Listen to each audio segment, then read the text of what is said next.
¿Qué tal? ¿Cómo les va? Bueno, mientras seguimos viendo lo que pasa en el mercado internacional, algunos supongo que se empiezan a preocupar porque hace un tiempo que está relativamente estabilizado y cuando tira, tira más para abajo que para arriba.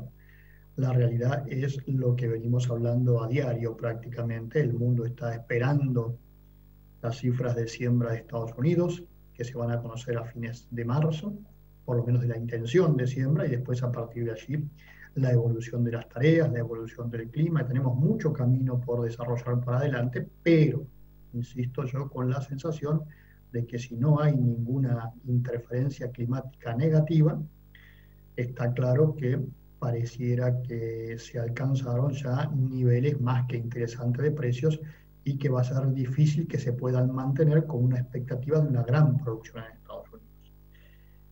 La noticia por estas horas sigue siendo, por un lado, la prácticamente no existencia ya de mercadería soja concretamente en Estados Unidos y el avance de la cosecha de Brasil, que si bien sigue demorada respecto al año pasado, viene avanzando más rápidamente por estas horas. También es cierto que en la Argentina, en algunas zonas que estaban atravesando dificultades de humedad, ha llovido. Y lo otro que hay que tener en cuenta como factor en contraposición a esto es la recuperación que siguen mostrando respecto de la soja los precios del maíz. Y en esto tienen que ver dos factores. Por un lado, la demanda china. En las últimas 48 horas, China compró más de 2,5 millones de toneladas de maíz en Estados Unidos y es para embarque en los próximos 3 o 4 meses, es decir, es mercadería todavía correspondiente a la campaña 2020-2021. Y esto llevará a que las compras de China se cumpla con el pronóstico que inicialmente daban muchos privados, que iban a superar los 20 millones de toneladas. Tal vez lleguemos a 25 millones de toneladas en compras de la República Popular China. El otro dato es que evidentemente todavía la relación de precios que hay en el mercado de Chicago sigue favoreciendo una mayor siembra de soja respecto del maíz. Veremos si esta relación se corrige en las próximas semanas, pero todo indicaría que la primera estimación que hizo en febrero el USDA respecto a la posibilidad de siembra en Estados Unidos, que mostraba un mayor crecimiento en la siembra de soja respecto de la de maíz, se estaría confirmando con esta relación de precios y con la actitud que asuman los productores en las próximas semanas. Como hoy pasó algo muy particular que tiene que ver con algún reclamo que me hizo algún productor por los comentarios de los últimos días respecto un poco a esto que les estoy contando, también um, a que no hay que esperar hasta último momento para vender, que los precios no suben hasta el cielo, que es mucho más fácil trabajar con coberturas y dormir tranquilos. Ellos me decían, algunos me dicen, bueno, pero vos tenés que entender que nosotros no tenemos alternativas de inversión. También nos acusás de que a veces vendemos mal porque vendemos por debajo de la capacidad de pago de lo que nos pueden pagar. Lo que pasa es que nosotros no tenemos información, no tenemos el manejo de los mercados que pueden tener ustedes, etcétera, etcétera, etcétera. Eh, este tipo de argumentos yo creo que hoy ya no son válidos. Eh, y también vale la pena recordar que muchas veces les he dicho a través de esta columna que, y en las charlas que hemos tenido personalmente, y se los repito todo el tiempo, un muy buen esfuerzo de producción puede verse absolutamente arruinado por una mala comercialización. Hace 30, 40 años, probablemente estos argumentos que yo les di antes, la falta de información, el desconocimiento, la imposibilidad de acceder a esa información, eran argumentos razonables para justificar determinadas actitudes.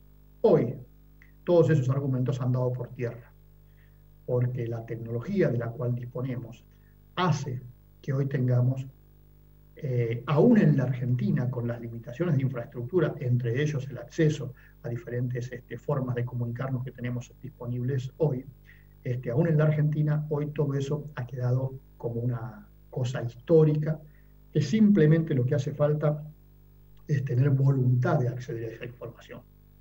Es más, en mi caso, por el trabajo que tengo, me llega demasiada información, tanta que muchas veces no puedo llegar a analizarla toda.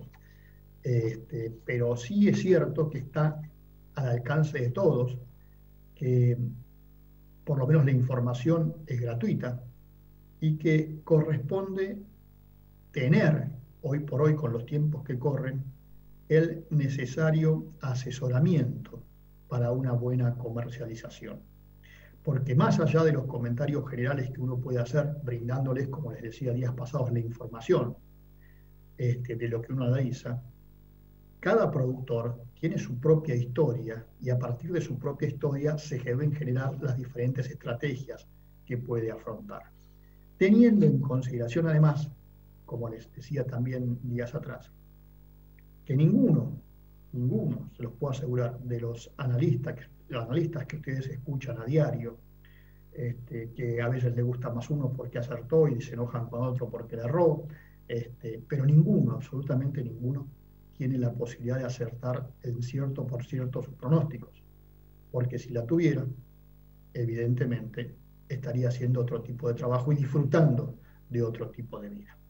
Esto, como les decía días pasados, es el análisis de información y trasladarles a ustedes la información de manera global, de manera general, como una especie de indicadores, con tendencias más al largo que al corto plazo.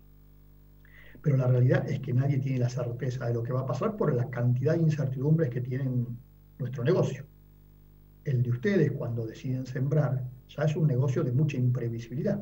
Así como ustedes no pueden saber, por más tecnología que le apliquen, qué rendimiento van a tener, porque depende, entre otras cosas, del clima. Imagínense que para quien pronostica precios o tendencias, esos mismos elementos se suman al montón de contingencias que pueden aparecer en el mercado mundial, desde contingencias de tipo político, como todos sabemos que han ocurrido y que ocurren siempre en Argentina. La última, quién sabe, relevante, tiene que ver con la pelea entre Estados Unidos y China, y ahora aparece una pelea entre Estados Unidos y Rusia. Los problemas con el petróleo, por decir otra cosa, la pandemia, cosas absolutamente imprevisibles y que tienen implicancia en el comportamiento de los precios. Mucho tiempo atrás, yo les hablé del chico de la bicicleta, me acuerdo de ese comentario y a veces alguno lo recuerda. El chico de la bicicleta tiene su origen en un texto de Arturo Jauretche. Y tiene que ver con un comentario que hacía a partir de otro comentario que le hacía el doctor Ortiz Pereira. Estamos hablando de fines de la década del 20, principios de la década del 30. Allí se señalaba que en aquella época existía mucha información, entre comillas, en los diarios de la época, en los medios de comunicación de aquella época, que básicamente era el diario, que era lo que existía, y tal cual decía, habían cuadritos con letras y números diminutos, donde se habla de cotizaciones de la producción de los principales granos que en ese momento producía la Argentina, trigo, maíz, lino, y se hablaba de mercados, y se mezclaba allí Winnipeg, Ontario, Yokohama, Rotterdam, Chicago, y se mezclaban dólares con libras, con yens, con rupias, y se mezclaban toneladas con bushels. Claro, y un productor recibía esa información y no sabía ni de qué se trataba. Y la recibía una vez por semana y a veces muy atrasada. Y esto casi les diría que en gran parte fue así hasta casi la década del 90, ¿no? En la Argentina, donde no podíamos hablar ni siquiera por teléfono, ¿se acuerdan? Y contaba Jauretche que toda aquella misteriosa cosa que envolvía la información que daban los diarios no era más que un chico con una bicicleta que iba a las oficinas de Bunge-Born o de Dreyfus en aquel momento a hablar con el jefe de compras y el jefe de compras le daba la planilla con los precios que pagaban Bunge-Born o Dreyfus en aquel momento. Y ese era todo el misterio que tenía esa información que parecía tan compleja y que hacía suponer que había grandes estudiosos atrás de esa información, que a lo mejor lo sabían, no digo que no, pero que era la información que estaba dispuesto a dar el comprador. Entonces en aquel momento se planteaba eso como una realidad con la cual era muy difícil combatir. Hoy esa realidad ya no existe más. Así como los medios de comunicación han avanzado, permiten que hoy haya tanta cantidad de información que a veces hasta es demasiado. Tenemos, por un lado, por ejemplo, la información internacional sobre el mercado de Chicago, lo apunté acá, hay montones de páginas y hasta la propia Bolsa de Chicago, la Chicago Mercantile Exchange, que les da casi en tiempo real, sin pagar, pagando la pueden conseguir en tiempo real, pero sin pagar, con 10 minutos de demora, y además hay un montón de páginas en la web que ustedes pueden acceder para saber qué está pasando en Chicago en la rueda formal, por llamarlo de alguna manera, del mediodía, y en la rueda nocturna que se está desarrollando dentro de un ratito. A nivel local, lo mismo. Las bolsas de Rosario, de Buenos Aires, de Bahía Blanca, de Santa Fe, tienen información. El Map Back Office, nuestro mercado de futuro, tiene información que les permite acceder también en tiempo real a qué se está operando. Súmenle a eso la cantidad de información que corredores, cooperativas, acopiadores le brindan todo el tiempo, de manera gratuita, ya sea por mail, por WhatsApp, por Twitter, por donde ustedes quieran, pueden recibir la información de precios para comparar inclusive en las diferentes zonas. Los propios compradores, ya sean exportadores, industria aceitera y molineros, también suelen pasar información a muchos clientes. Además de las páginas especializadas que hay, ¿no? Más allá de lo que les podamos contar nosotros aquí. Porque ustedes aquí lo van a ver en un momento. Esto que le damos generalmente es un dato histórico. Ustedes necesitan saber, conocer lo que pasa en el mercado, independientemente si van a vender o no van a vender, independientemente si tengan o no tengan mercadería, porque ese es el secreto de tener la información, tenerla siempre. Y después tenemos hasta incluso información oficial, como yo les vengo contando desde el momento en que salió el famoso CIO Granos, que es información histórica, pero que está, que es mucho mejor que lo que hacen las cámaras arbitrales. Olvídense de las pizarras malditas esas. Empiecen a pensar que la información está antes que esas pizarras. Esas pizarras, las consecuencias de la información, y que además tiene, digamos, la subjetividad de quien pone ese precio, que generalmente son los compradores. Entonces, hoy ya no se puede decir que son engañados, ¿no? Les damos toda la información posible. Pueden acceder, si no confían en lo que decimos nosotros, tienen miles de alternativas para conseguir esa información. Lo que hace falta es la preocupación de tratar de entenderla. Y después, claro está, lo digo siempre, en su momento los productores renegaban de los ingenieros agrónomos o los veterinarios. Yo me acuerdo cuando era chico y empezaba con esto, de escuchar a productores decir, ningún chico de la facultad me va a venir a enseñar a mí cómo tengo que producir o cómo tengo que hacer parir una vaca. Bueno, con el tiempo, y ni que hablar de si eran mujeres, ¿no? Ni sueñen con que alguna mujer se acercara al campo en aquel momento. Con el tiempo esto fue cambiando.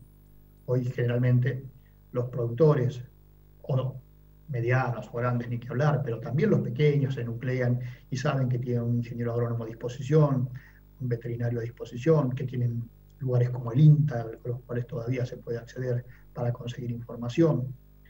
Después, una vez que se convencieron que los ingenieros agrónomos y los veterinarios eran necesarios, sin descartar la experiencia de cada uno, por supuesto, llegó el tiempo de los contadores. Y los contadores fueron impuestos, lamentablemente para todos nosotros, por la FIP, en aquel momento la Dirección General Impositiva. Y hoy prácticamente nadie puede hacer nada en la Argentina que tenga que ver con la actividad comercial sin un contador. Y yo creo que después, por supuesto, llegaron los medios de comunicación, lo que hablábamos antes, pero falta todavía que los productores se convenzan que tienen que tener buenos asesores comerciales. Buenos asesores comerciales. Lo que no quiere decir, que no se enojen mis amigos con esto, lo que no quiere decir que necesariamente tengo que contratar un asesor comercial. Porque muchas veces ese asesor comercial es el que me brinda el servicio de comercialización. Llámese corredor, llámese cooperativa, llámese acopiador si se quiere. Lo ideal, como yo siempre les digo, es respetar toda la cadena. Si se respeta toda la cadena, que empieza, vamos a ponerle productor, acopiador, cooperativa, corredor, comprador, pasando por las bolsas y los mercados, y se respeta todo eso, el mercado va a ser mucho más transparente y todos vamos a tener mucha más información, inclusive, por supuesto, los propios productores. Si se insiste, como se viene insistiendo desde hace años con las operaciones directas, puenteándose a toda la cadena, seguramente los principales perjudicados van a seguir siendo los productores. porque eso le quita transparencia al mercado. Para que un mercado tenga transparencia tiene que tener volumen, y ese volumen de operaciones tiene que transparentarse. Y si los productores, porque aparece un comprador directo, como están apareciendo todo el tiempo, ofreciéndoles pagar un poquito más, creen que están haciendo un mejor negocio porque evitan toda la cadena, se equivocan.